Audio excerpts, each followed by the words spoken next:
Aussitôt après, il obligea les disciples à monter dans la barque et à passer avant lui de l'autre côté, pendant qu'il renverrait la foule. Quand il l'eut renvoyé, il monta sur la montagne pour prier à l'écart, et comme le soir était venu, il était là, seul.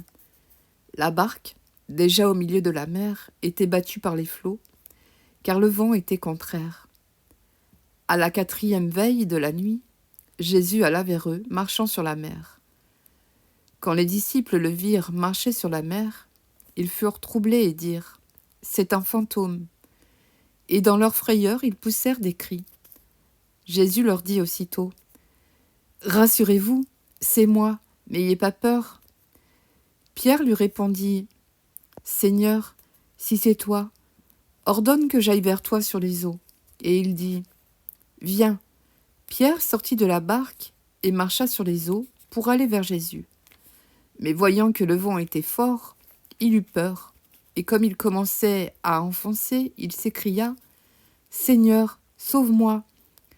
Aussitôt Jésus étendit la main, le saisit et lui dit : « Homme de peu de foi, pourquoi as-tu douté ?» Et ils montèrent dans la barque, et le vent cessa. Ceux qui étaient dans la barque vinrent adorer Jésus et dirent : « Tu es véritablement le Fils de Dieu. » Après avoir traversé la mer, ils vinrent dans le pays de Génézareth. Les gens de ce lieu ayant reconnu Jésus, envoyèrent des messagers dans tous les environs, et on lui amena tous les malades. Ils le prièrent de leur permettre seulement de toucher le bord de son vêtement, et tous ceux qui le touchèrent furent guéris.